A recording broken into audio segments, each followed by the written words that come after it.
So we all pointed at him and said, Dewey Goodman, mummy fucked a dog shit. And weirdly, we never saw any repercussions. No. Hey everyone, welcome to another fine episode of Fat Man on Batman. Get off him, Fat Man! Oh God.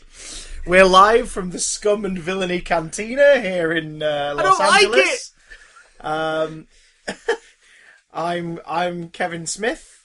I'm Ralph Garman. Oh, neither of us can play Mark Bernardin because, let's be honest, it would be slightly creepy. It and a bit offensive. It started decades ago and was applauded and inoffensive, but now it's politically incorrect.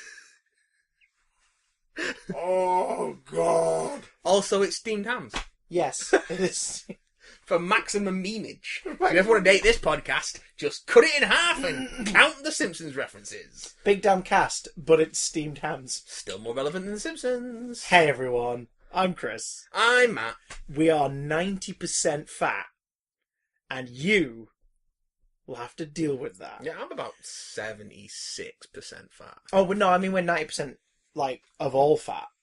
Of all fat Yeah. in the known universe. In the known universe. We're the 90% heaviest of it. matter in the universe. We're 90% of it, which is why we need to diet on healthy, tasty memes and good news. Healthy, tasty memes. Well, we ain't got shit this week, I tell you. Bitches. But what we have got... Strap in. We'll start with a good one. We're in the same room! Hey! Woo! There we go. It's good to see you, Chris. It's good to feel you, Matt. It's good. No, don't feel me. You'll get in trouble. Oh. I will take out a restraining order. I have a lawyer, and they're very good. No. You see, you have a lawyer, but you denied knowing that the lawyer had paid me off. Oh, yeah. So because of that, you've now opened your lawyer up to investigation, and we've seized all of your assets. Oh, yeah. The weird thing is, this is us attempting political satire, but by the time this episode goes out, that situation will have developed tenfold already. Yeah. So, enjoy that, everyone! You can't satire politics when it moves faster in satirizing itself than you can write satire. Aye. That's why Charlie Brooker doesn't do Weekly Wipe anymore. I thought it was a mix of things, but that was one of them, yeah. I thought it was also because it's like, the people don't want to give us the money, and I'm off making Black Mirror. So I have no idea why Charlie Brooker doesn't do Weekly Wipe anymore, but that wouldn't surprise me. That's why the President show was so good, because they predicted stuff that then happened later down the line. Which is terrifying. Yeah. That's a terrifying thought. Yeah. We're at that point. Yeah. Speaking of at that point, here's the contents. Coming up, we're going to be talking about Ghost Stories, the Andy Nyman, Jeremy Dyson horror flick, which deserves your monies. It deserves your monies. It's, spoiler alert, it's really bloody good, and we'll get into that later. We'll talk about it in a bit. We're also going to chinwag a little bit about other things. Yeah, well, we're going to catch up on your emails from the last couple of weeks while I've been away. Yeah. Yes, Luke, we're going to read your Randy Quaid thing. You said it was 3 times. Well, the Holy Trinity. 3 times. The Holy Trinity. 3 times. The Chevy, the Chase, The Chevy. and the Holy Quaid.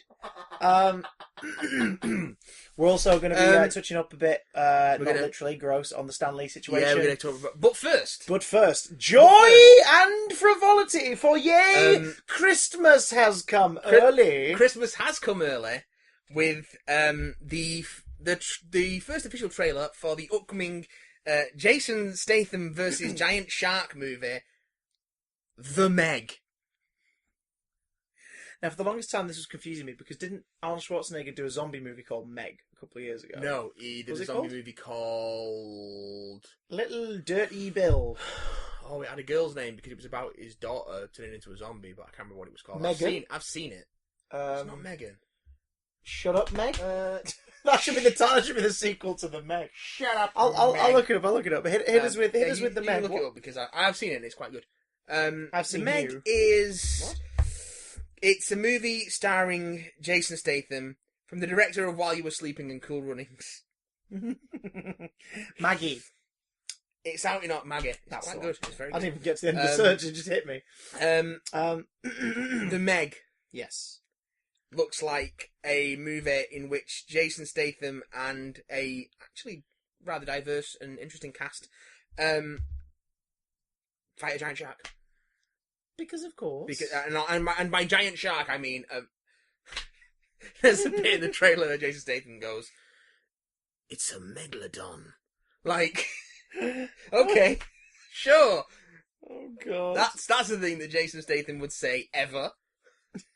It's a megalodon. You know how Jason Statham just doesn't give a fuck about what films he does? Yeah, in a way that's kind of Like- admirable. Yeah, like, he's like, I never really wanted to be an actor. I kind of just fell into this line of work, so I'm just going to do whatever seems like fun. And now we're getting... Point me in the direction of a camera and I'll just say words. You fill all the rest in. We'll make it work. And let's see what else... What's that? let's see what Film else- where if my heart stops, I'm going to die. Great. I'll do it. Well, I mean, obviously, if my heart stops, I'm going to die. What a stupid thing to say. A movie in which the beating of my heart is predicated on whether or not I get some form of chemical or electrical or augmented thrill. So I need to fight people and get electrocuted and stuff like. Where you all going? Come back! Come back! Come back, love. Spoiler! So, who we got? We got... Bullseye! It just turned into every Cockney character from everything ever. Who has a dog. We got Jason Statham. We got Rainn Wilson. Yeah, we do. We got Ruby Rose. Yeah, we do. I always like to see Ruby Rose. She's great in John Wick 2. I still didn't see that one. Got Cliff Curtis and Bing Bing Lee, Mm-hmm. who seem to bring a bit more diversity to the cast. Paige Kennedy, Masioka from Heroes. Yeah. He was Hero in Heroes. Good to see him back in something. He was always really good. Yeah, Winston Chow. Looks like a pretty interesting cast. Looks like it could be at worst a big dumb fun monster movie. Which we don't really get enough of anymore. Well, There's always morality tales attached to it. Rampage is just around the corner. Yeah, I am kind of looking forward to that. That might be pretty good. I've on heard the basis of just Dwayne Johnson being so excited about it. I've heard rumblings that it might actually be pretty fun. I hope so. Also, the trailers make it look pretty fun. So, The Meg, out in August. watch the trailer, fam. Watch the trailer. Tell us what you think. Also, a trailer came out for Solo: A Star Wars Story, but I just don't have the energy to talk about it. I have nothing to add. I just it's a trailer for a film called. It's a Solo. trailer for a film called Solo: A Star Wars Story, which looks like it's a Star Wars film or a film set in the Star Wars universe. Fine. I just come away from the trailer going, man, I really hope they give Donald Glover enough to do because he looks so much fun in this. Yeah. But apart from that, So Solo. Although A Star Wars Marla story. appears to be in the trailer, so fans of the Star Wars Holiday Special, your canon is secure. Are you ready for Itchy and Lumpy? It really happened. It's genuinely a part of the saga. I'm going to tell you some expanded universe bullshit. Today we celebrate Some our day current, of peace. some current expanded universe. Oh, current expanded universe. Yeah. Oh, snap. Bullshit. So there's the Aftermath series Yeah. by Chuck Wendig, which covers like the fall of the remnant of the Imperial remnant and the proper consolidation of the New Republic. It's the last days of the Empire, basically. The third book culminates with the Battle of Jakku, which is the proper end of the Empire as we know it. Yerb. And the second book is mainly focused on the cast tracking down an AWOL Han Solo. Because it's his own ragtime band of misfits. He doesn't really follow the main cast. Like, Luke's not in them at all. Yeah. As far as I'm aware. I've not finished the third one, but he's not been in that one so far. But Leia and... He's off murdering nephews. Yeah, basically. Or attempting to. Or It's thinking an important distinction. Come on. And the fandom went, no! It didn't go my way! I wrote this movie in my head 20 years ago! No comment. 30 years ago! We celebrate a day of peace. So, a day of harmony. Leia's a fairly prominent supporting character because it deals with the Senate. Yeah. And like the formation of the New Republic Senate and all that sort of stuff. So Leia and Mon Mothma and Akbar and a bit of Wedge. Hey, bit of Wedge. They're fairly... emergency powers to No. Wedge and No. Dillies. No. And Also, it's also... I'm a beggar now. But the main characters are like, there's there's a Brack bounty hunter and a former Imperial who's defected and Snap Wexley, the Greg Grunberg pilot from Force Awakens, he, as a kid, is in this. Right, okay. And his mum is a former rebel pilot. Right, And they sort of been estranged through the Civil War, and then it's her coming back to get him. The first book is her coming back to get him from her home planet, which is not been liberated yet. Yeah. And then so they become the main characters of this little Aftermath trilogy, basically. Anyway, the second book, Leia sends them to get Han because Han's gone AWOL. Aye. And grown a beard. Oh. So it's set during around that bit from Battlefront 2 where he has a beard. Anything for a variant action figure. And they end up liberating Kashyyyk. Okay. Because the New Republic are like, no, we don't want to liberate Kashyyyk yet because we've not consolidated our power base enough. But then Han and Chewie are like, look, we need to do this. And like Lumpy and Marla and yes, Scratchy and Pissy and yes, and Cumstainy and Gleet. They're all in danger. Oh my god, I wish there was a Wookiee called Chewbacca mentions his family. Of course he does. And one of the epilogue chapters, spoiler, is him reuniting with his son. Lumpy. I don't know if they call him Lumpy. I don't know if they name him. I can't remember. It's been a while since I've read it. Chewbacca walked over to his son, who was playing with one of 75 different devices in the house that starts a different variety act. Well, I wouldn't count. He was currently watching a Bob Hope hologram do a telethon on a fucking chessboard or something. I wouldn't. I wouldn't count the holiday special as canon because if Aftermath Life Debt is the name of the book. Aftermath Life Debt basically makes out that Kashyyyk was a concentration camp planet. Well, for Wookiees. Now, all we saw in the holiday special is at that point, it was under heavy patrol by the Empire. Yeah. We don't know what was going on down below that tree. It's implied in the book that it's been like that for a long time. Like Chewie hasn't seen his family for years. No, Wookiees live like dogs. And Han... a year is 7 years. Han hasn't met his family. Oh. No, I'm sorry. The holiday special exists. So it's not canon. You can't write it out of canon, you bastards. It's a real thing. Oh no, but that means that the holiday special then is relegated to the expanded universe. So the what's it now called? Legacy? It should be relegated to another universe. No, but think about that. That means that anyone who's a massive fan of the old expanded universe, yeah, has to now accept that the holiday special exists only with them. It's Star Wars Legends. Yeah, oh my god, the holiday special is now a legend. Yeah. We celebrate. Just like the Thrawn trilogy and those Star Wars zombie books and... Oh yeah, they were a thing. Darth Undeadu. So, we're going to get serious. Stop it, we're going to get serious. Oh god, okay. Darth Undeadu. Sit over there with Darth lounge chair. Andeddu. Undeadu. That's... who could raise the dead. That's terrible. That's awful. We must cleanse this place of the rebel scourge. Bring me my friend, Darth Mr. Sheen. And Darth Chamois Leather. Darth Bad Guy. It's pronounced Baji. Baji? It's French.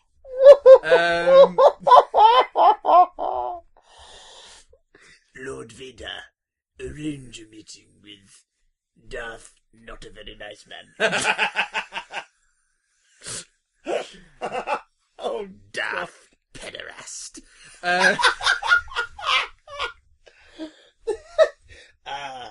Darth Fiddler. Welcome to Bear and Bear. Oh, God. We have to get serious now, and I can't do it, because... Stop. My Emperor, you have a collect call from...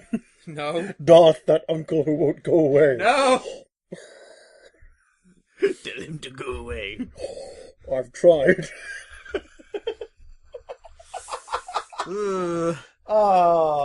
And now on to depressing real life stuff. God, right, okay, so We talked a while back about concerns that people had about Stanley, his well-being, the people looking after him, whether he was being taken advantage of, whether he was being looked after properly. Well, the Hollywood Reporter did some digging, and they've done a bigger piece over at thehollywoodreporter.com. You want to put this in the show notes so people can go and read the story? Yep, we'll link it below. And if you're listening to this on iTunes or SoundCloud, you're just gonna have to Google it, I guess. Yeah. No, we had a look at it beforehand, and it's quite a big story, so I'm not going to repeat it here because it's bloody long. But it goes into a lot of depth about what's been going on with what allegedly has been going on with Stanley and the people looking after him and his daughter. The claims that he had an inappropriate relationship with one of his nurses. And it goes into some real murky business, and Stanley basically signed a declaration saying that like a couple of guys who were up to no good. No jokes. Were taking advantage of his daughter and trying to leverage his daughter into getting more out of him, and apparently his daughter is apparently quite bad with money and is very volatile in terms of her own personality. Very, very, very volatile. Very. I mean, she's 67 herself, and he's 95. So, and she apparently has been taken advantage of to try and leverage her inheritance and get more money out of Stan, because he's a wealthy man. He's done well for himself, and he's got an estate to leave behind him when he does eventually pass away.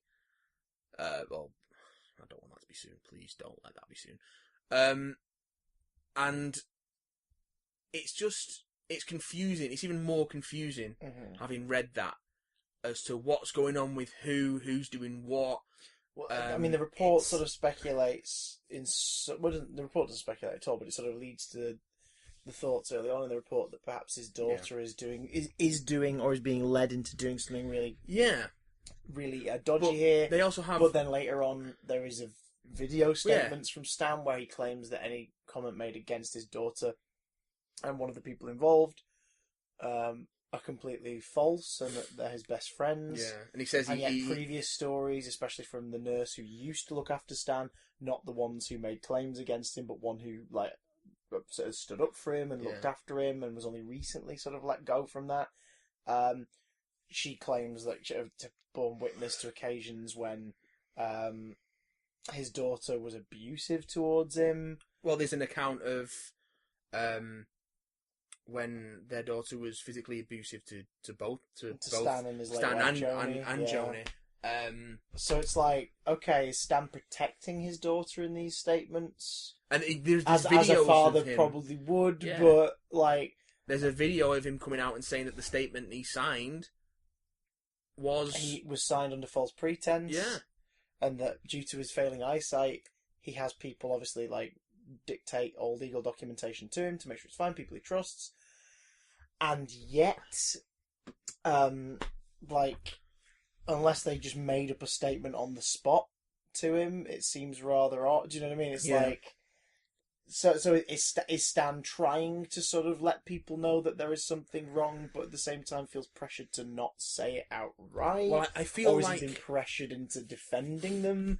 Or is it these other individuals who've looked after him in both a personal and a business sense who are now suddenly possibly trying to leech from him? And it's really, really murky. They make it seem crazy in the article like it was Joni who sort of kept him in check in terms of Stan apparently is the kind of guy who will just say whatever you want to hear to please you.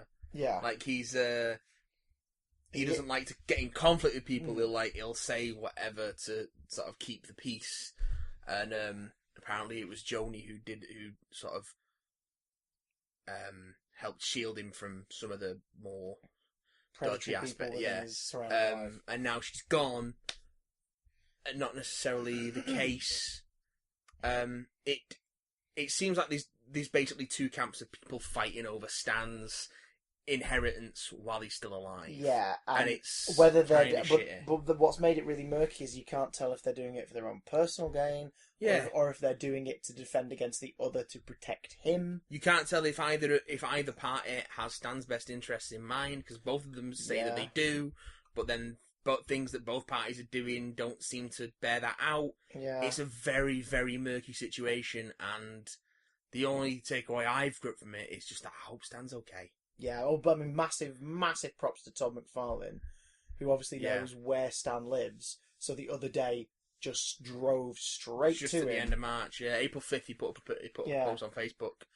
He spent an hour with Stan and talked with him and spent some time with him. But yeah, just a reminder that Stan Lee is nearly a century old. Yeah, he is been around for a long time, and he is, of course, beginning to. As he says, Todd McFarlane getting old kind of sucks, but what can you do? I mean, I just hope that people aren't being predatory. Yeah, towards someone is clearly, but I just don't know. Well, look at who is his sort of tour manager and the guy who looked after him, who was let go earlier this year. Yeah, well, that's that was an odd instance because that clearly looked like someone else had got rid of them. Yeah, and yet it seems, based on all accounts and based on people like Neil Adams and a few others chipping in, that this guy and Stan were like best friends. And add to that the fact that one of his carers, this lady who's made the statements and stuff for this, seemed to adore him. She thought he was great, and she really enjoyed looking after him, and could tell when he was vulnerable. And she's gone now, and there's accusations of Stan's daughter, making up a really fucking weird paranoid theory about inheritance in regards to the care nurse. Yeah. To a degree where you're like, that doesn't sound like the decisions of a stable person. His daughter is clearly mental, but then we don't have an outright statement other than the care nurse's word that she said those things. Yeah, it's a lot of. But the care nurse doesn't seem to bear any ill will, and I think she was the one who actually defended him when the accusations happened back in January. Yeah, it's like, who's fighting on whose side here? Yeah, the whole thing is really strange, and I mean the Power Entertainment stuff. Like, some people went on behalf of his daughter and someone else to I think it was his daughter and one of in the middle of the night to take some personal artifacts of Stan's, who Stan has claimed since, oh no, it's just stuff I wanted to be brought home. But how do we know that they weren't like, oh yeah, we'll go get that for you, and then they go and get other stuff as well? Because Power Entertainment are like, hang on, what are you doing?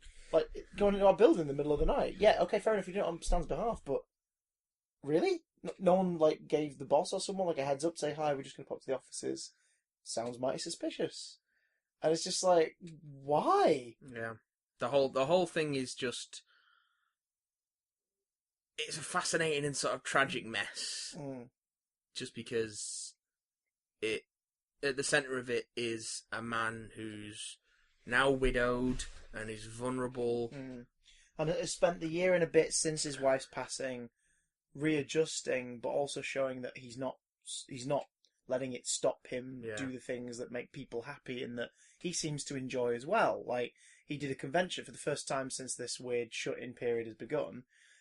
He did public appearances. He did a convention this weekend just gone in America, and there are mixed reports, some saying, he had a whale of a time, and others from people over there saying he looked tired. Yeah, tired and harried and being sort of led around like a puppet. So it's difficult to know what to think. The only real thing is that we're just concerned for Stan and hope he's okay, and that no one gets the best of him. No one is able to take advantage of him ultimately when it all comes down to it. So a vulnerable old man who he's 95 years old.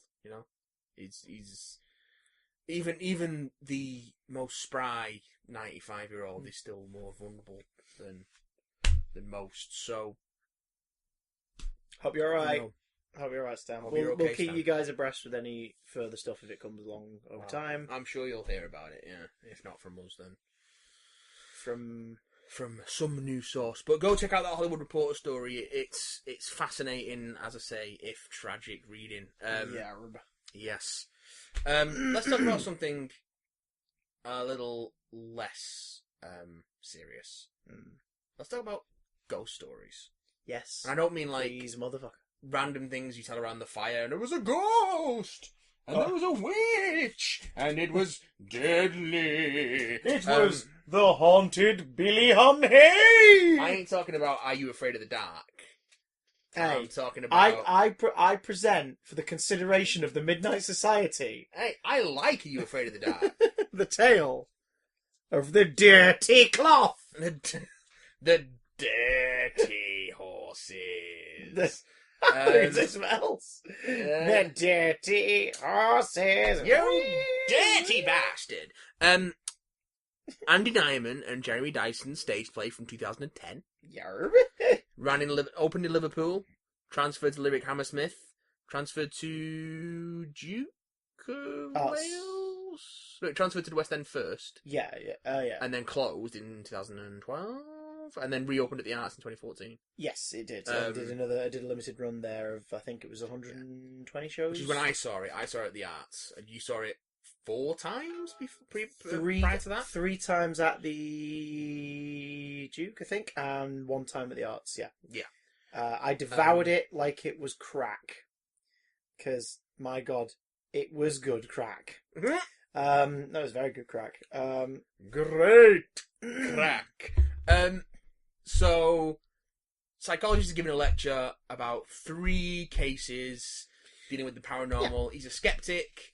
And he discusses how the way the mind sort of perceives things a certain way, and maybe the paranormal does exist, but not as a supernatural entity or force. It's like a self-created state that we all put together through terms of extreme stress, psychosis, pressure, guilt, etc. Yep. And here are 3 instances, 3 cases over the years of people he's interviewed and talked to and stuff he's studied himself, where there was no sort of seeming conclusion to it. But as far as he's concerned, he knows exactly what happened in each one, what it really was about. And we are taken on 3 journeys over the course of the stage play. And throughout, there's just little suggestions that we're learning more about the people involved and Professor Goodman and his opinions and whatnot as it goes on in little ways that manifest that make you as an audience member go, oh. Something else might be going on. Something here. ain't right. There's a wonderful. The whole thing wraps up wonderfully. There's a really wonderful conclusion to how it all plays out. Yeah, and it's done as a lecture, but when the stories are told, the stage kind of gives way into the locations of the stories, and it's a bloody solid thing. And there's a reason I saw it 4 times because 1, it shits you up quite easily in a really pleasant way. Yeah, and 2. There are clues that only on a rewatch you can spot as to stuff that you learn as it goes on. Yes. And you think, oh my God, they sowed that seed earlier on. Yes. But as I found out on all my revisits, they made a great effort to change certain aspects of the show, at least in terms of visuals and effects, so that anyone on a repeat viewing, unless they were seeing it the same time within the same time within a month, everyone who went on a repeat viewing would see something different. So you would still be surprised or frightened in a different way than you did on your previous viewing, which was a genius idea. Even so, some of the smaller freaky moments and so because the show utilised illusions. Yeah, but very subtle ones. And, Andy Nyman's worked with Darren Brown's co-director. And Darren Brown makes a cameo in the stage show as well. Yeah, and the film. Yeah, yes. And if you enjoyed the stage show, I looked it up. All the voice recordings, bar some audio tweaking, are the same ones used from the stage show. Yeah, which is wonderful because it's yay! Especially having seen the stage show to then watch the film, you're like, oh, it's this bit, yay! Yeah.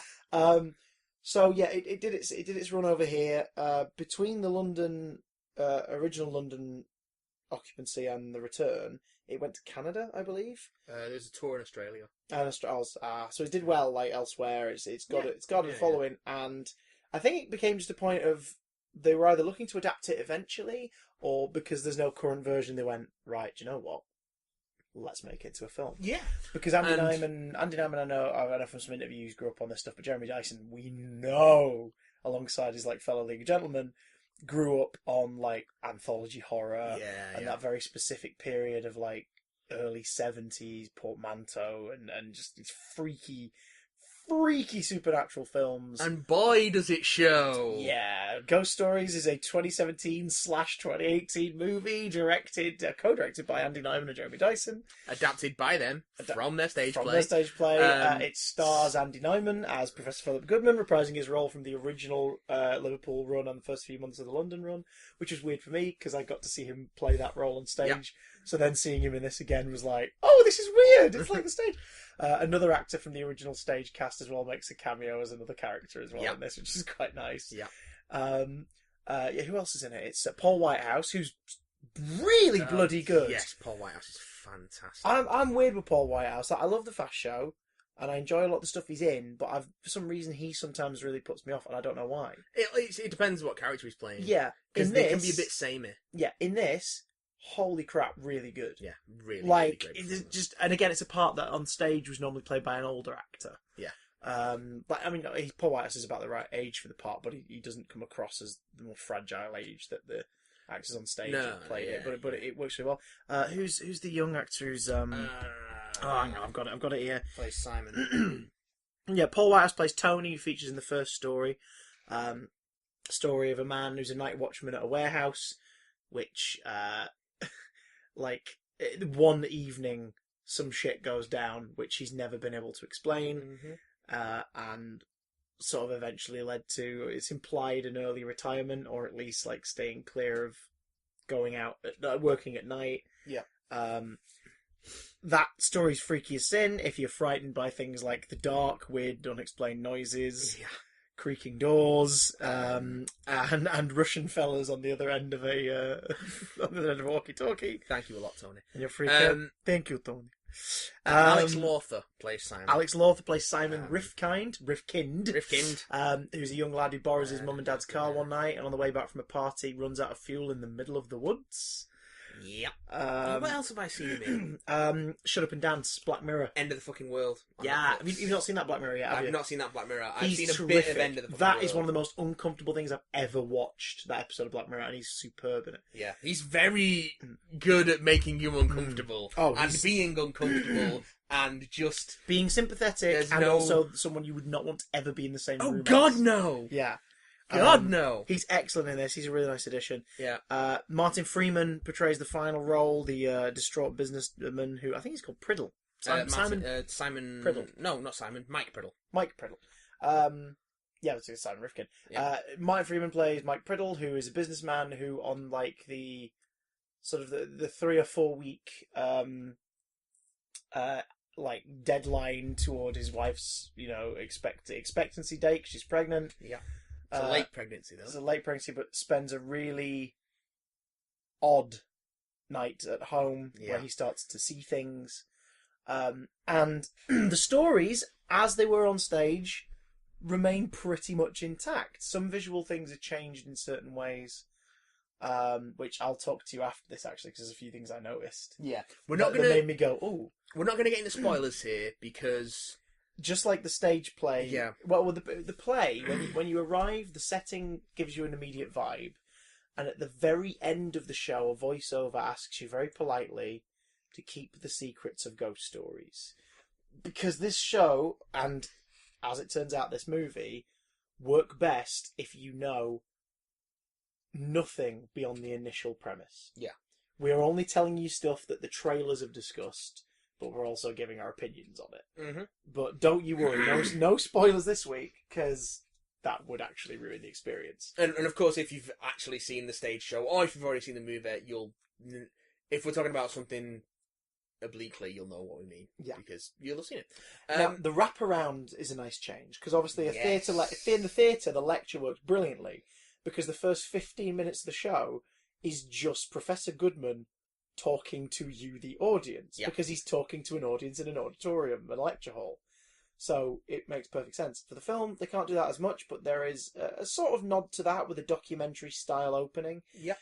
And, well, there's an opening with him as part of it, because they mentioned the as a TV show where he debunks stuff, and there's a segment from that is part of the very opening of the film. Yeah. We also learn more about Professor Goodman's home life and family at the beginning, in a way that seems almost irrelevant after a while, but you realise it's more to inform you of his character. Yeah. Which is nice because, again, when you're in the room with an actor, you kind of make a bond with them because you're in the room with them and they've made you laugh, they've made you smile, they've made you think. In this instance, we're detached because they're on the other end of the camera, so they humanise him immediately by showing you kind of what life he came from. And it works really well. But the way the stories come about, it isn't his TV special. He's not sitting there going, here are 3 unsolved cases. Yeah. He's contacted by his idol, who was a 70s TV journalist. Paranormal investigator. Yes, with a very weird Scottish brogue. Charles Cameron. Is that his name? Who I remembered afterwards is mentioned in the stage show. I'm sure he is. He's mentioned in the stage show. Jeremy Dyson and I'm smart guys. Yeah. Whereas in this, basically this TV investigator has supposedly went missing sometime in the late 70s. Yeah. Goodman grew up with loving this guy's work, and then one day, and this is the plot of the movie. One day, this guy gets in touch with him, and basically says, "Here are 3 that I never solved. Here are 3 things I never found a conclusion for. Do me a favour. Prove me wrong. All these things point to the supernatural actually existing. Prove me wrong." And there's the movie. Professor Goodman visits the 3 people, so a bit different from the stage show. We see him meet with them all. Which in the stage show, we get that because he starts pressing play on the dictaphone and we begin to hear the audio of the interview. Mm-hmm. That's something that made me realise the dialogue is pretty much intact for certain sections of the movie, only tweaked slightly. But my God,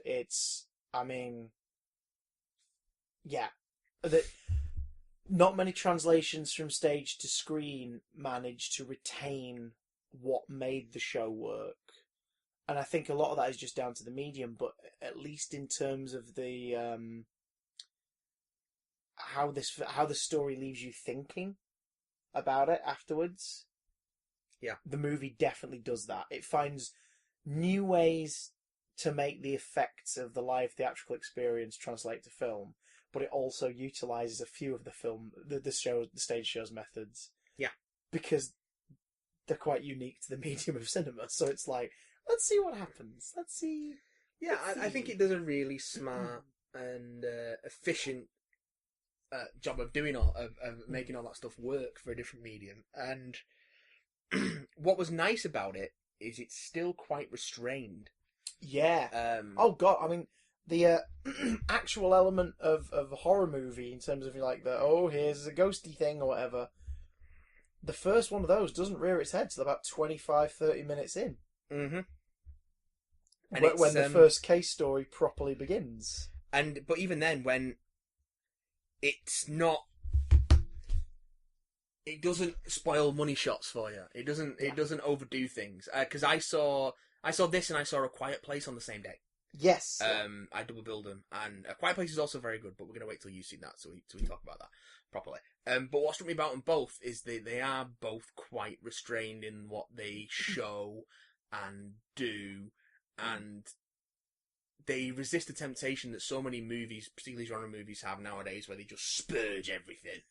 Spooge! Have a look at this, have a look at this, look at this, look at this, and shove stuff in your face. Meme me! There's a great... This cinematography was by Ole Bratt Birkeland, who I don't think has done a great deal... I think this is his first cinematography gig. Oh no, he's shot some of Utopia, the Channel 4 series. And some of The Missing, which is another series as well, for Stars. Shot some of that stuff. But he's got this this really nice technique of just... It really uses focus effectively to draw your attention to things and also to make stuff in the background look like other things. Yeah. There's a great moment in the second story where I think it was a case of the brain seeing what it wanted to see, where because of the way it was shot, I thought I could see something that was actually something else. Yeah. And and I'll tell you what exactly later because I don't want to spoil it too much. I know what you're at. But yeah. and it was just very cleverly done, and it lingers. The shots linger. There's actually not a great many. There are jump scares, of course, because it is a horror film, but it doesn't. There's not an over reliance on them, and it's more a sense of sort of lingering dread. Mm. And when the scares do come, they don't jump at you and then disappear. It's you linger on what happens, and you get to see what is going on without it being jumpy or flashy, and you get to take it all in. Lots of wide shots, lots of shots holding after the subject has left or when they become out of focus. It's just a really great use of depth of field and framing it all. And there's that one beautiful one during the start of Tony Paul Whitehouse's first story, where he begins telling the story, and you're listening to every word, but the camera drifts ever so slowly to the right. And the focus is completely pulled onto the back of Goodman's head. Yeah. And everything around his head is blurred. Even Tony starts to blur in the back shot, and you're like, and then it cuts back to a close of Tony. Yeah. Continuing the story. And moments like that, I think, are there to sort of suggest things, but also just to make you feel a little uneasy. Yeah, it also illustrates that he's like, blah, blah, blah, as this bloody made-up bullshit that this guy's talking about. Do you know what I mean? It's almost like he's not quite paying attention, but the audio in the mix, Whitehouse's dialogue, is completely above everything else, so it's very... Yeah. It's very quietly disorienting. The whole film has a sort of, pardon me, the whole film has a sort of watery, fluid, sort of hazy feel to it. You can't quite get a handle on what's going on, and it's constantly overcast. The shots aren't washed out, but they're composed in a way that kind of feel a bit bleak. Yeah. It just looks slightly desaturated, but not in a Gears of War way. Yeah. Not in an everything's brown sort of way, but just... not in an Uncharted, unlockable visual effect kind of way. Everything looks like a slightly faded photograph, and it's just a bit... everything looks a bit stained, and it just does create this great sense of atmosphere, which, again, a lot of modern horror movies are missing so much. And that's why when I saw this was such a good day for me, because I had this in A Quiet Place, which just both ooze atmosphere. There was a wonderful tweet about A Quiet Place I saw this week that said, what Hollywood should learn from A Quiet Place. Oh my god, this is a different spin on horror. It's quiet. It holds itself back. It lets itself be frightening, but also very human. We should support more films like this. What Hollywood will learn from A Quiet Place success.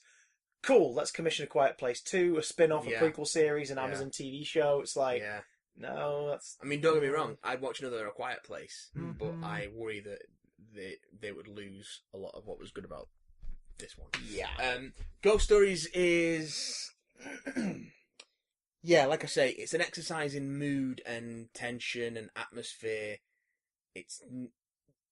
I really like that you don't really see any more in this than you do in the stage show in terms of phenomena, shall we say. A little bit. The effect or result of some are done in a way that they've obviously gone, we're on film, so we can push the boat a bit more. But you see about as much as you do on stage. Yeah, and there's one segment in particular where I really appreciated that restraint, because not seeing this, whatever, is so much more effective. Was this the second tale by any chance? No. The third? Yeah. Was it to do with the way they used the focus to make it even more... in part. Because that was... In part. I mean, there is a shot in the third... Well, there's two brilliant shots in the third story. There's one unbroken take going through the house. Oh, yeah. Which is nice because you're completely there with the character in that moment of the hell was that? Yeah. And then there's this wonderful shot where a phenomena is occurring in the shot, but it's completely out of focus. Yeah. Like, because that's not what's important. what he's feeling is what's important, and the blurred lines are a big part of why these stories are so unsolvable. Yeah, you don't feel afraid or tense because something scary is happening. You feel afraid and tense because the person in the scene feels afraid and tense. Yeah.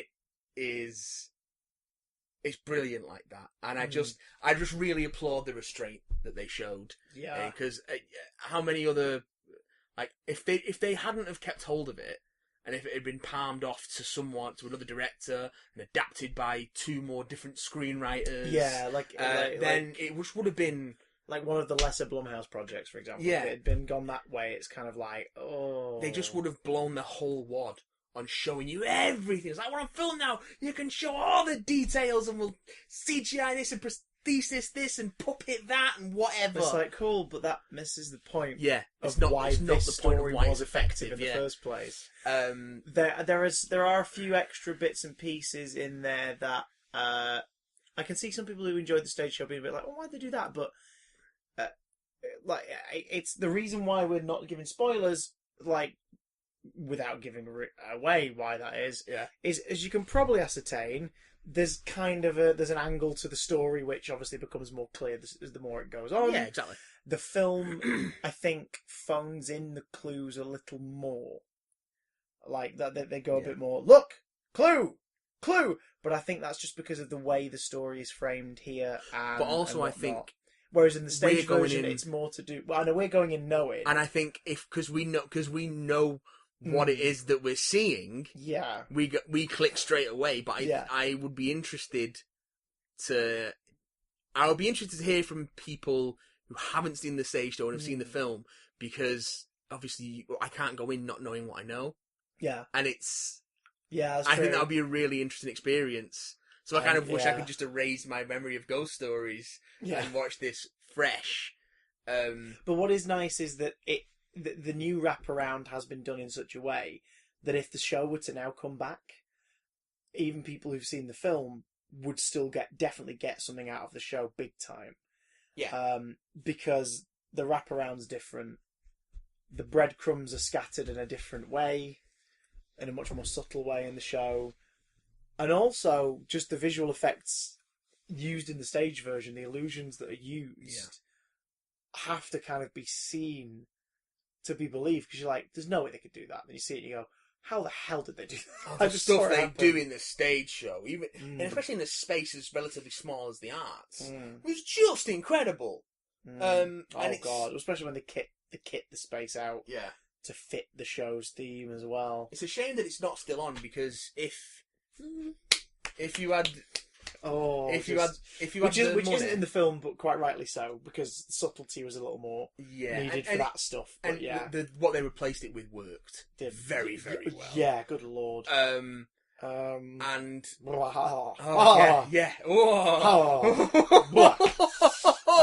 dear me. Because there was one particular aspect of the film which when I first saw it, I was like, oh, why have they done that? And then when it pays off later, you're like, oh, that's why they did that. Yeah. And yeah, I kind of want to talk about it, but I don't, because I want to keep the secrets of it. And I do not want to talk about it in detail with anyone who hasn't seen it, because it's really good. Yeah. And I don't want that surprise spoiled for you. Like, you'd seen it 4 times before I saw it once in the theatre, and you didn't spoil any of it for me. Yeah. And I had such a whale of a time. I'd recommend don't seek out spoilers. A lot of the reviews have completely avoided mentioning anything beyond the basic plot. Quite rightly so. Can't say the same for obviously some reviews and blogs and things like that. But like, take your detective hat off. Don't be a Kojak about this. Just go in cold, knowing as little as you can. Hopefully, we've not given anything away that would ruin the experience for you. I think we've been quite, we've held our 10th number to our chest, so we've made it easier to go in without any knowledge of what's going to happen. So, climb up on there, share. You know what I'm saying? Yeah. Just to echo that sentiment, like, don't come at this having done a bunch of research. Just experience it fresh and experience it in a cinema. I think you're correct to echo that sentiment. It's a British production, and it needs to be supported. It was all shot in Leeds. Ah, yeah, all shot in and around Leeds. neat. Or in and around Yorkshire certainly, because it was the thing of, we filmed for money, and it's not getting a wide cinematic release in the States. But it's going like straight to digital over there. They get it 2 weeks from now. I think. Yeah, they got it on the 20th. Yeah. And I'm just glad they're getting these movies out now, because I think it's a good. You post the Oscar bait stuff, and you've got the juggernaut that is Infinity War. Yeah. On the 27th. Yeah. So it's nice that these movies are coming out now and getting a chance to shine. And yeah, if you get a chance to see it, we'll talk about A Quiet Place next week. Yes. Because that is also very worth talking about. But yeah, go see Ghost Stories. You buggers. If you don't like it, what are you even doing listening to this podcast? Right, let's catch up on some emails, Cocker. Catch up on some emails, some Cocker. Very, very persistent emails. First one's from the IRS. First one's in from Tom Bonte. Tom. Dear Christ and Matthew. I mean, Matthew works because Matthew's in the Bible. So. I do work. I wish I didn't. Do you watch Peaky Blinders? If not, I've recently started watching it and highly recommend it. I've seen a bit of Peaky Blinders, liked what I've seen, not liked it enough to watch more of it. Great cast, great looking show, by all accounts well performed. Cillian Murphy's great. It's a BBC drama, isn't it? So I'm imagining it's only BBC. I think it's in the UK. Is it? Yeah. I've no idea. I can't remember. But I mean, that being the case, I imagine it's quite short season, so it wouldn't be too hard to have a catch up. I've always wanted to check it out. Yeah, what I have seen, I've liked, but again, it's not hooked me. But yeah, I can totally see that. It looks great. He doesn't know about art, but he knows what he likes. Are you ready for some reluctance? Oh shit, biscuits! Yeah. Is this Matt and Chris, two lifelong Doctor Who fans, reluctantly answer Doctor Who questions? Yep. Oh shit, tickles! What's your favourite story in Doctor Who 2005 Series 3? And the same for Series 4. And why? For me, it's got to be Family of Blood and Midnight, but I do really like Turn Left also. What a very specific time period, Thomas and Montius. So, Series 3 and Series 4 of the modern run. Series 3... Blink. Yeah, I mean, Utopia. And it's not even a whole. It's technically like the prologue to the two-parter. Yeah. But the pacing of it... and the sheer pessimism of it. Which is quite nice. And it's also very subtle. Yeah. Like, a lot of it just takes place in a lab as a conversation between 5 individuals. And a hell of an ending. Oh, Christ. I mean, that's my favourite, I think, moment from the Tennant run is Jacoby's, reveal. In a way where, I imagine you had kids who had no idea who that character was going, I don't get it, but he's evil, right? But everyone else is shitting themselves with excitement because they're like, "Oh my god, they brought him back!" Yeah. I would go Blink just because I think it's the best thing Stephen Moffat's ever written. Yeah. It's actually the cleverest thing he's ever written. It's the one thing that because life is short and you are hot. I think that it is the only thing he's ever written where he can deserve to turn around and say, "Oh, that was very clever." Yeah. Yeah, and the way the time travel is all set out, the concept of the angels, also the guest performances, particularly from Kerry Mulligan. Yeah. The fact that there's not very much Martha in it. Hey, Martha is a great character, unfortunately underperformed by a not as yet experienced Freema Agyeman, who has definitely got better as her career has I gone don't on. think Martha is a particularly great character. I don't think the problem with Freema Agyeman, I just don't think it's particularly well written. She's particularly well written as a character. She's the most committed companion there ever was because she toured the world for a year and avoided death to spread the word to the Doctor and hopefully start a chain reaction that would bring her back to life a year's time later. Listen, I'm not a huge fan of the whole resolution of Last of the Time Lords.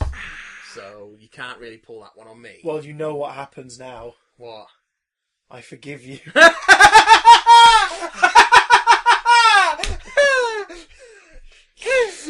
Series 4. Midnight. Yeah. I think I've got to agree, yeah, really. it is Midnight. It is. It just is. Silence of the Library, Forest of the Dead is very good. But gets a bit wrapped up in its own cleverness. Yeah. A little bit. Yeah. Although, again, strong start, like, oh, here you are, you finally made it. Why don't you recognise me? Oh, you've not met me yet. Like, having that in reverse and whatnot is a really strong start. But then they ran that concept into the fucking ground. Yeah, and it just taints it going forward. Midnight is just a very, very strong piece of weird creep. I mean, it's one of the few times in Modern Doctor Who I've been creeped out. Like, really creeped out. Like, the idea of this unseen force, and the only way you can try and understand it is by confronting it directly. Yeah. And the more you confront it, the sturdier and more powerful it seems to be becoming. All the while the people around you are growing more frightened and paranoid that you know something they don't know. It's just a great psychological horror story. I mean, that's one of the few times where the Doctor has been, like, truly, completely unable to deal with the situation. Yeah. If it wasn't for the air hostess, like, taking the initiative at the end, he'd be dead. Yeah. Do you know what I mean? It's like, it's just disturbing. It's so creepy. And, you know, great guest performances again. Yeah, really, really good.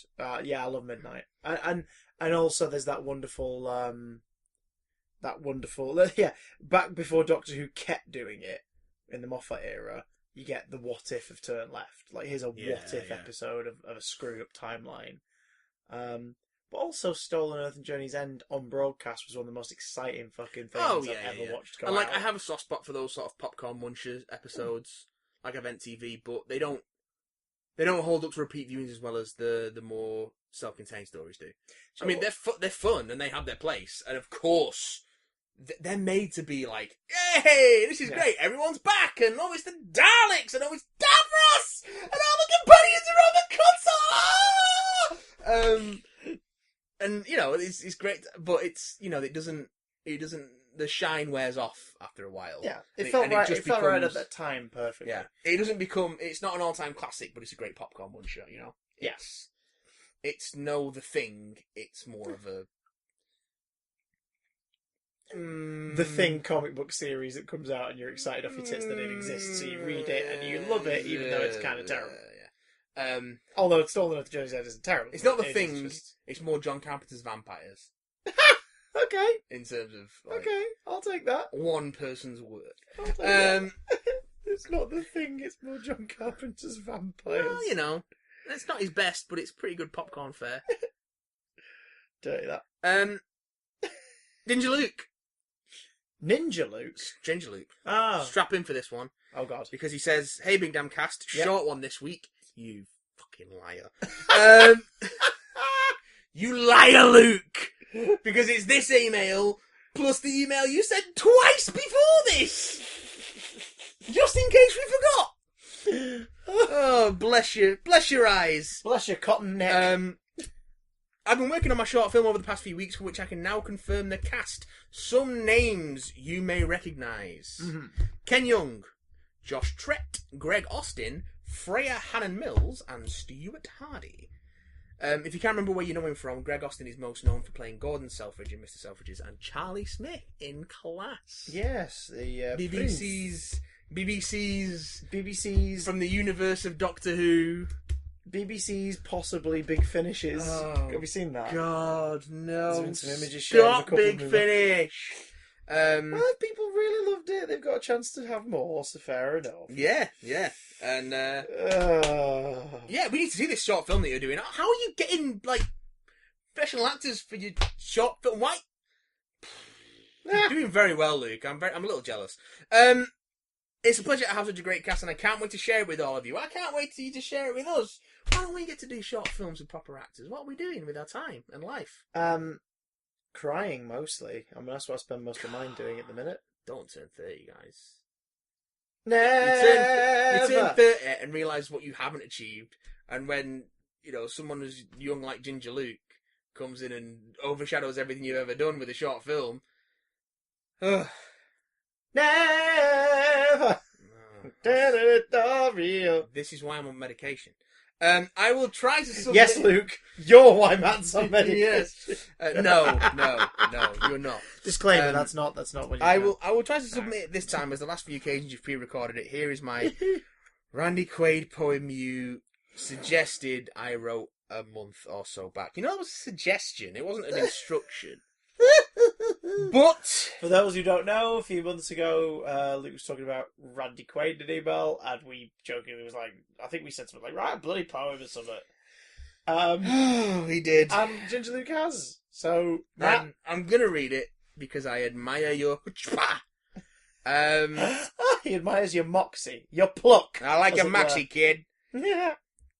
And God, a dramatic reading of the Randy Quaid poem by Ginger Luke. Randy Quaid, where has he been? Christmas vacation or Kingpin? That's a struggle to make that rhyme. Because of the voice I'm doing. He's odd but great, not bad, but wait, a Golden Globe he did win.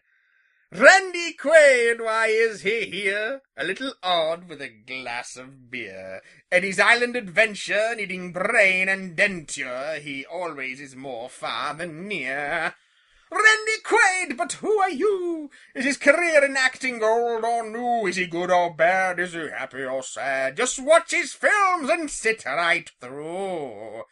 Randy Quaid, but where is he? Is he in drama? How can he be? Well, fancy that, dear Chris and Matt. He isn't you and he isn't me.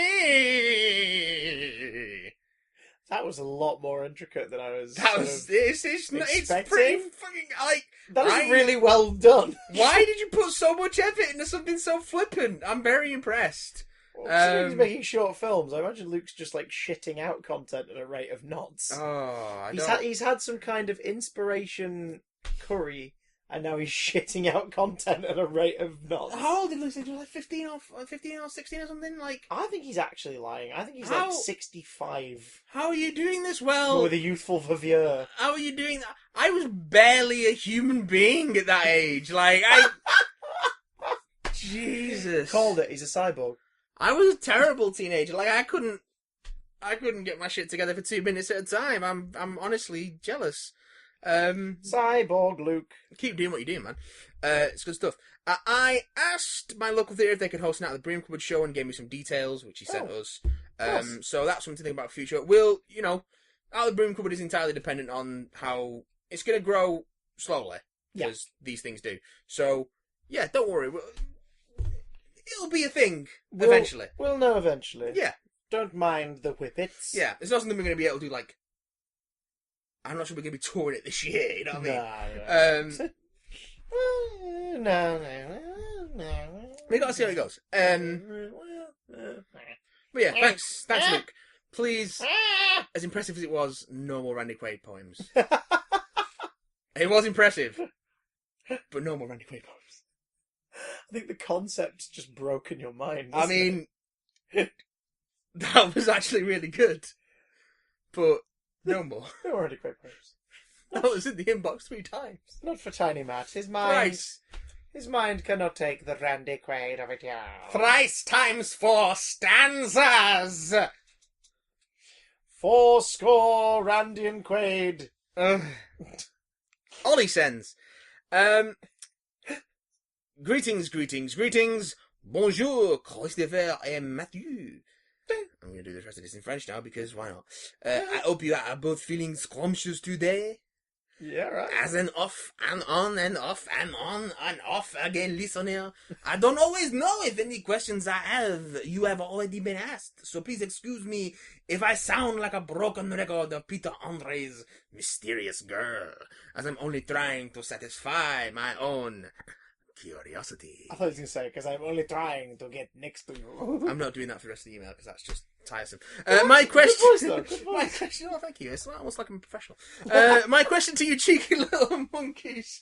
In fact, no one fucking pays me. My question is to you cheeky little monkeys is that I recently watched a video from the YouTube channel Redacted, called Redacted in which the three panellists discussed their own recastings of the Justice League, that being the movie's lineup of members, Superman, Batman, Wonder Woman, The Flash, Aquaman and Cyborg, and they came up with a very interesting roster of heroes. For Superman, they fell upon the bloody gorgeous specimen of Oscar Isaac due to his boyish charm and charisma that they felt embodied the Superman that we need right now. Batman was none other than Idris Elba, who I think would smash the role if he were chosen. For Wonder Woman, they dabbled with keeping Goddess Gal Gadot, but decided to try and keep this new league free of ties to the current DCEU and instead chose Jessica Chastain, who I think would have made an excellent Cheetah. However, I'm sure Kristen Wiig, I almost want to get her name correctly, will do a fine job as well. The Flash was their most unique choice, casting Millie Bobby Brown as Barry Allen, B-R-A-I, believing she would bring the Tom Holland Spider-Man youthful appeal to audiences. For Aquaman, Tom Hardy, because he's Tom Hardy and Venom doesn't deserve him, however, neither does the DCEU, but hey-ho. And for Cyborg, they picked Janelle Monáe because, and I quote, she's already a robot in a good way. If you two were given the task of recasting the current Justice League and maybe even a few villains, i.e. Joker and Lex Luthor, who would you choose to become the new faces of the heroes for a whole new generation of fans? P.S. As ever, keep up the good work and don't forget to shave because that's how the Master started. Lots of love, Ollie. Hey, Ollie. I'm not sure how I feel about those castings. Oscar Isaac in another universe. Yeah, maybe. I mean, if we're going to go with, 50s era Superman, you go John Hamm. You just go John Hamm. See, I'd put John Hamm as Batman, but that's because I want my Batman to be kind of a little more camp and fun.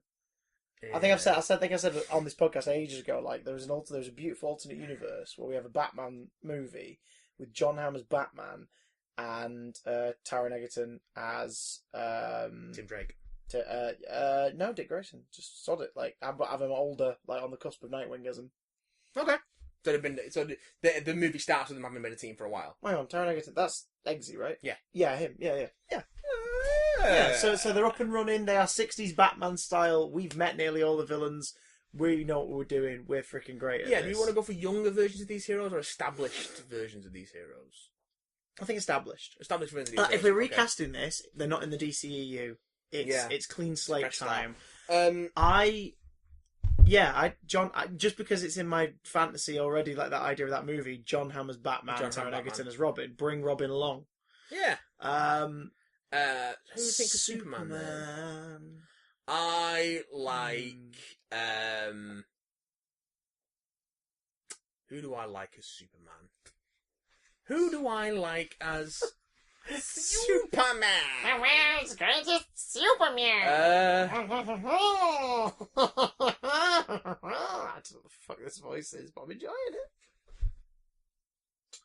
Superman, we'll go back to... based on how he's directed, I've not seen his acting chops, really, in proper play, but based on how he's directed, you could get a Gal Gadot-esque, this could work, out of someone like John Cena. I was going to say John Cena. Because he's got the big lovable lug farm boy kind of thing. From what I've been hearing about blockers, I think he's got the chops for it. Yeah. You play off, in your team-up movie, you play off the slightly cartoony, he's Superman nature a bit. Yeah, he's a Boy Scout. Yeah. He's a Boy Scout. But he's just giant. Yeah. And a wall of muscle. And at one point, Lex Luthor could hide behind a lead wall and say to him, "You can't see me." So there we go. John Cena's a good shout, I think. I'm trying to think of anyone else that immediately springs to mind for a really good Superman. Okay, so I'm going John Hamm Batman, John Cena. John Cena Superman's Superman. good. I would go John Cena Superman. No, John Hamm Superman. I would go for someone like...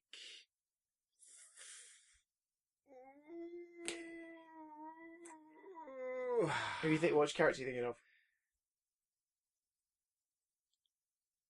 Maybe if he shapes up a bit of David Harbour Batman. I could see that. With a Millie Bobby Brown, Carrie Kelly. Oh, there's how you get Millie Bobby Brown into it. Gender flipping the characters is interesting. I'm not sure you need to. Just create an original character. If you want them to be in that guise, go for it. Make Jesse Quick the Flash. Yeah, there you go. The character already exists. You just don't sort of mangle Barry Allen into a female name. Just make it Barry got lost in time. Jesse's filling the mantle. Jesse Quick. There you go. Jesse Quick. But, just call her the Flash. Idris Elba as Batman, I think, is like... I do think that's a cool cat. But it's like people keep suggesting him for Bond, and I think it doesn't fit.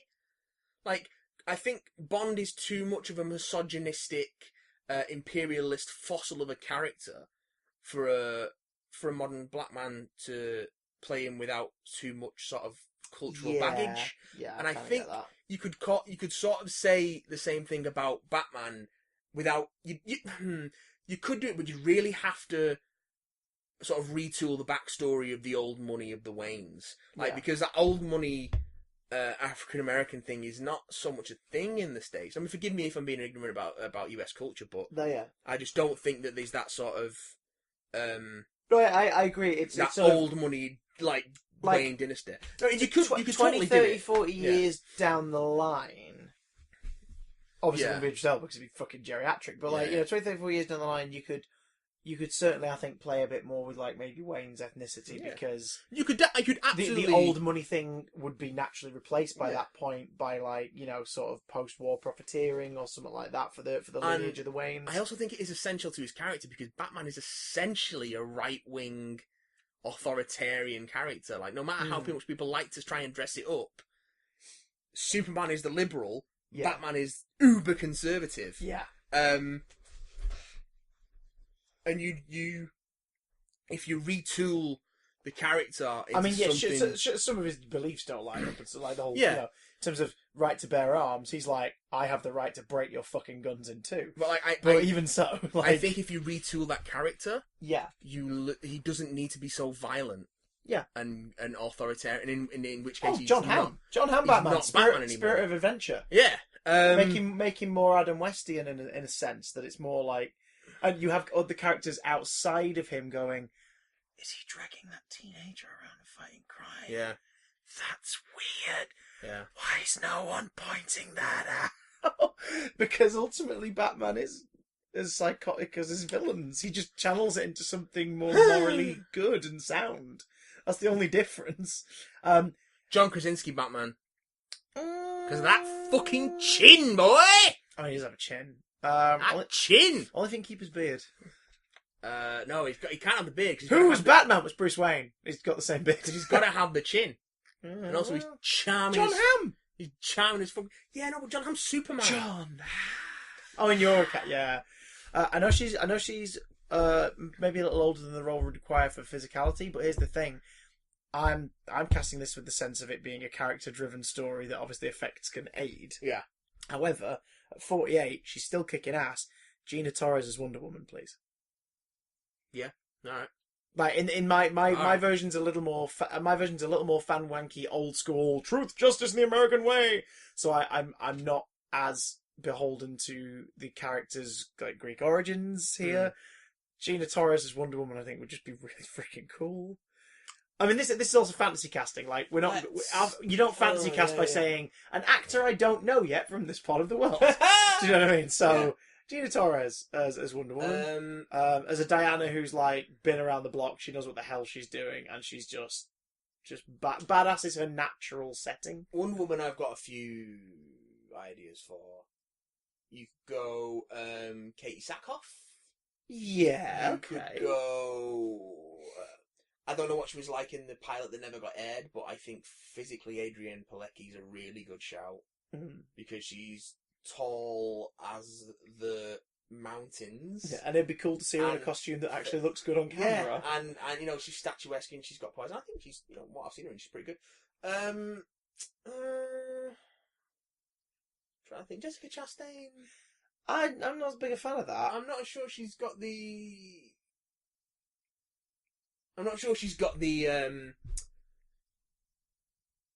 The immediate physicality for it. Well, that's that. I can see because the thing is, you want Wonder Woman to get stuck in. Like Gal Gadot kind of epitomized every kind of aspect of the character that you want to see. Like there was grace and elegance and beauty, but she was also fucking savage and agile and like a lightning bolt with a jackhammer smashing up through Nazis and all. There's not Nazis yet, but you know what I mean. But you know what I mean? It's like that's there. Chastain, I think, would be too much on the side of the elegance and whatnot. Like, that's not to say she can't get down and dirty, but that immediate visual just sort of strikes me as, oh, what a tall, elegant Wonder Woman. Yeah. Whereas, like, based on the couple of pictures we've seen of her for Dark Phoenix, playing whatever the villains are going to turn out to be, I'm like, I'd rather stick her in a villain role in a DC movie, because I think she would lend a hand to that kind of thing. Like, make her someone along the lines like Catwoman or someone like that. That's a good shout. How about... See, part of me wants to say Gina Carano, but I don't know if she's got the dramatic chops for it. I mean, she definitely freaking looks the part in terms of, like, she looks like Also, she looks like she could eat you alive. If she's playing Wonder Woman, who's going to play Big Bada? Oh, okay. Oh. Let's do some speed round casting for. Let's say Flash, a Green Lantern, and Cyborg. Cyborg. I'm not sure. Ray Fisher, give him a better script. Yeah. I'm not even kidding. I'm casting Ray Fisher, giving him a better script to go off on. Daniel Kaluuya. See, I'd put Kaluuya as Flash. You think? I can see him. I can see him doing Barry or Wally. When I think Flash, I think someone who's more slender, and Kaluuya's he's a bit more built. Yeah, oh, you're right. No, he looks a bit more like a football player, you know. Yeah, and also he's just fucking brilliant. Flash. Actually, Kaluuya as Jon Stewart Green Lantern. I like that. But you do a halfway house with Hal Jordan in that it can be a young, because Jon Stewart's usually portrayed as older and more experienced. Here you go slightly younger, so he's still kind of getting the hang of it all. So you get a bit of the Hal Jordan-esque origin feel, but you get to finally do a version of the most popular frickin' version of the Green Lantern on screen. Yeah, and Jon Stewart's a military man, so yeah. But also, I also think back to moments in Get Out. And I think like Psychoville, like his comedy chops are really good. So yeah, making him a more light-hearted character. Yeah, because if you do him as Cyborg, you'd have to have him be more monotonous, be more humanistic. Unless Cyborg's written better. Yeah, just Cyborg needs to be written better. Basically. Cyborg needs to be written. Every time Cyborg appears, written. Every time Cyborg's in anything, he should be written with the 2000s Teen Titans cartoon in mind. I don't have a good shout for Flash, you know. I think go Jesse Quick just for a bit of variety. I'm a female Flash. Yeah. Maybe Bob Brown's a bit young for me. I think.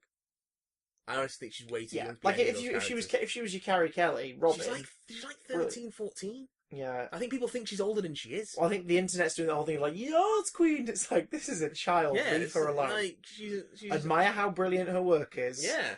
But leave her the frick alone. If you want to do a female Flash, again, I'd just say make it Jessie Quick and do someone like Emma Stone? Karen Gillan? She's very long, isn't she? I'd say, I'd go more Stone just because of that slightly on-edge comedic. Like, if you look at like Easy A and stuff like that, she can do that really kind of scatty, fast, sort of slightly unhinged comedy stuff. Yeah. Absolutely. Which could work for... But then again, Jessie Quick's not quite as erratic as Barry, but then if you're taking the character out to use instead of Barry or Wally, then that's the best way to do it, maybe. I think so. Aquaman. Oh, yeah, I forgot about him. The Rock. All of them played by The Rock. All of them played by The Rock. He has to be in there somewhere because he's the most electrifying man in sports entertainment, except not just sports entertainment now, but just entertainment generally. The Rock is Superman, but don't you dare put a wig on him. Oh no! He's got to be a big, brown, bald Superman. Gloriously bald. Oh my god, a part Polynesian Superman who's got the best eyebrows in the business. Fuck yes. If we're fan casting this in a different decade, I'd be like, what, 90s? Bruce Campbell as a slightly smug Superman. As a slightly smug Superman. Aquaman. I'm gonna go, I don't know. And that's my honest answer. I honestly don't know. I can't think of anyone I'd look at and go, oh, he'd be a good Aquaman. And the same goes for, the Flash, really. I'm just pulling at straws there. Any people who spring to mind who would be good as certain DC characters? Well, if Ham's my Batman, Yeah. then I want a Joker of a similar age. So, Billy Humhay. God, that is quite tough. Oh, screw it, Crispin Glover. Just do it. Oh, you're very good, Christopher. I mean, You are very good. it'd be tough to make, but it'd be one hell of a one-off appearance, even if he's just in the one movie or the one scene. Crispin Glover as the Joker opposite John Hamm as Batman. I'd watch the shit out of that. Oh? Lex Luthor, The Rock. Yes, because, they're younging him up again. Playing against type because he's massive, Yeah. but he's intellectual, is the version of Lex Luthor who's worked on his body as well as his mind. Yeah. He's like, I am the pinnacle of what makes humanity brilliant. Look at me. I am a mental, physical Adonis. I am the absolute specimen. Who the fuck's that guy in the blue? What's going on? What is this? And you play on the God, what is it? You play on the racism, the xenophobia of business Lex and all that stuff. And you play on the jealousy, the idea that he's worked his whole life to be what he is. Yeah. And then this guy shows up and saves the day as far as Lex is concerned. Oh, he shows up and saves a bus full of kids and suddenly everyone loves him. Alright, you fucking glory-stealing alien. And The Rock could do that really well because he genuinely has a really good work aesthetic and work ethic in life. So could apply that to a character, but obviously turn it into like a supervillain trait as well. And fuck! I would watch that. And then it's even better if it's John Cena as Superman. Rematch. Oh my god, I'd watch the shit out of this. Somewhere out there, there's a universe in which John Cena and The Rock play Superman and Lex Luthor, and I am a happy man. I'd watch 10 shades of shit out of that. Happy man. Anyway, Harry Draper's going to close us out with we won this one. Hello, Chris and Matt. Hello, Harry Draper. It is me. Oh? The knock on the wall. Oh. The shadow on the diamonds. The voice in your throat. I was thought dead, shredded by the extonic venom of the sun of midnight, but I survived as an algorithm embedded within text in, say, a letter, or an article, or an email. Your voice is mine now, slaved to my intelligence. I shall nest in your vocal cords and once more be made manifest. And to prove that you are my prey, I shall demonstrate and prove that I have hacked Matt's voice. He shall have no choice but feel compelled to read aloud the following words. Oh, tit biscuits. Plinge. Scooby-Dooby-Doo. I am Groot. Where is my hot chocolate? No cheese. Grommet. Does your mother know? Is this the real life? Is this just fantasy? I'll have fries with that. My thumbs have gone numb. Sponge me! Eczema.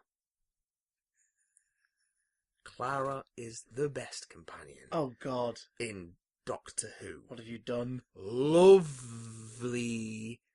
jubbly. Cheers, fellas! Well, that was a fucking weird one. Well, if that ain't the creepiest thing.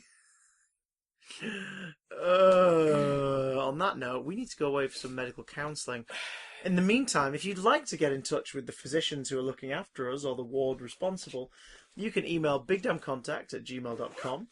You can also tweet at us at Big Damcast, or of course go to the Big Damn channel on the YouTube. One night in Bangkok make a heart man crumble. Don't forget, we've also got a new Twitch channel, twitch.tv/BigDamnStream. I'm doing regular Adventures in Backlogging streams over there, and now Chris is back. I'm sure we can get some more streaming action. I can join you for a fiddle. On board. By the time you hear this, I'll have just started God of War 2 for Adventures in Backlogging. So, okay. I'm going to have to watch that for tune tips. in for that. I've been killing time leading up to it. I've been playing a different bunch of things. I played a little bit of Bloodborne, played a little bit of Burnout Paradise, played a little bit of MGS5. Played a little bit of with the and of course, you may see me online on my own channel just playing Warframe at any given time because that's all I seem to do nowadays.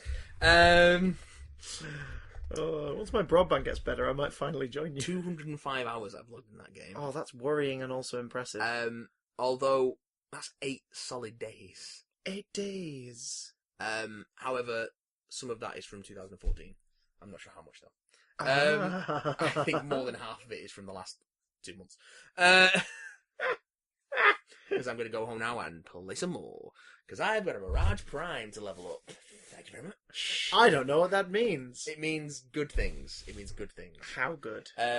She's a Harlequin suit of armor which may or may not be inhabited by a person that might or may not be an energy being who fights with swords and guns and powers. And I've also got like a dude with a top hat, sort of, who jumps into dimensional rifts, and then I have another one which is Oberon, like the fairy spirit, and another one which is Titania, who is a fairy spirit who can shrink down into a little fairy and fly around. Lord Vader, bring me Darth, get me the fuck out of this podcast. Yeah. Lord Vader, help me. Michael McIntyre is Emperor Palpatine. You will pay the price for your lack of vision. You will. Oh, fucking hell. I've missed you. No better.